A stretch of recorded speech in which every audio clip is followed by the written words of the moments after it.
குணாவோட gang சேர்ந்து ராஜனை கொடூரமாக கொள்றாங்க. ராஜன் செத்து சில மாசங்கள் கழிச்சு சந்திராவுக்கும் குணாவுக்கும் கல்யாணம் ஆகுது. சந்திராவும் சந்தோஷமா தான் குணாவை கல்யாணம் பண்ணிக்கிறாங்க. ஒரு நாள் குணா, செந்தில், வேலு, ஜாவா பழனின்னு எல்லாரும் குணாவோட வீட்டுக்கு வெளியில வச்சு சரக்கடிக்கிறாங்க. அன்னைக்கு தான் குணாவுக்கும் சந்திராவுக்கும் முதலிரவு ஏற்பாடு பண்ணியிருக்காங்க. எல்லாரும் சேர்ந்து குணாவை கிண்டல் பண்ணிட்டு, போ நீ நினைச்ச மாதிரியே ராஜன் பொண்டாட்டியே தட்டி தூக்கிட்டல அப்படின்னு சொல்லி கிண்டல் பண்ணிக்கிட்டே வீட்டுக்குள்ள போக சொல்றாங்க. குணாவும் சிரிச்சுக்கிட்டே வீட்டுக்குள்ள போய் சந்திரா இருக்கிற தன்னோட ரூமுக்குள்ள போறாரு. உள்ள சந்திரா உட்காந்துருக்காங்க. குணா போய் பக்கத்துல உட்கார்றாரு. எங்க அவர் எங்களை கொண்டுடுவாரோங்கிற பயத்துல தான் செஞ்சோம். இதை யாரும் நம்பல, ஆனாலும் நீ புரிஞ்சுக்கிட்ட. உனக்கு எப்போ முழுசா மனசு வருதோ அப்போ நாம ஒன்னா இருக்கலாம் அப்படின்னு சொல்லிட்டு பெட்ல ஒரு ஓரமா படுக்கிறாரு. சந்திராவும் பெட்ல படுக்கிறாங்க. கொஞ்ச நேரம் ஆகுது. குணாவுக்கு மனசுல சந்திராவை இன்னைக்கே அடைஞ்சிடணும்னு ஒரு எண்ணம் இருந்தாலும் சந்திராவை கட்டாயப்படுத்தி எதுவும் பண்ணிடக்கூடாது அப்படிங்கிறதுல ரொம்ப உறுதியா இருக்கிறாரு. முதல்ல சந்திராவுக்கு தன் மேல விருப்பத்தை கொண்டு வந்துட்டு அப்புறம் பார்த்துக்கலாம்னு அமைதியா படுக்கிறாரு. கொஞ்ச நேரத்துல குணா மேல கையை போடுறாங்க சந்திரா. குணாவுக்கு ஆரம்பத்துல ஒன்றும் புரியல, ஆனாலும் குணா பக்கம் திரும்பி படுக்கிறாங்க சந்திரா. இதை பார்த்த குணா கொஞ்சம் கொஞ்சமா சந்திரா மேல கைப்படுற மாதிரி தன்னோட கையை வைக்கிறாரு.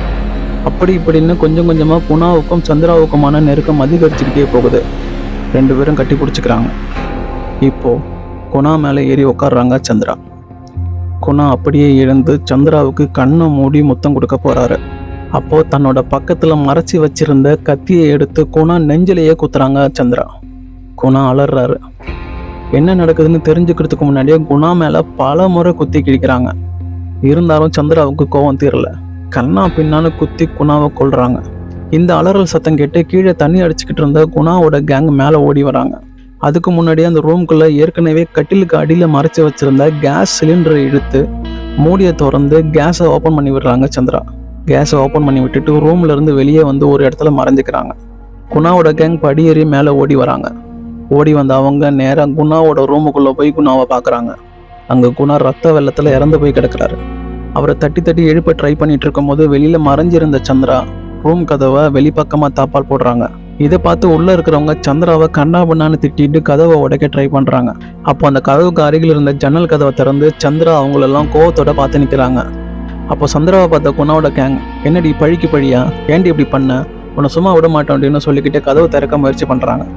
அப்போதான் ஜாவா பழனி ரூம் ஃபுல்லாக கேஸ் பரவி இருக்கிறத கவனிக்கிறாரு.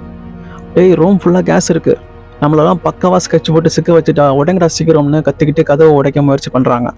என் புருஷனை கொன்னவங்க கூட படுக்கிறதுக்கு நான் தேவடியா நினைச்சிங்களடா, சாவர வரைக்கும் நான் ராஜம் பொண்டட்டி தாண்டான்னு சொல்லி கையில இருந்த சிகரெட் லைட்டரை ஆன் பண்ணி உள்ள தூக்கி போடுறாங்க சந்திரா.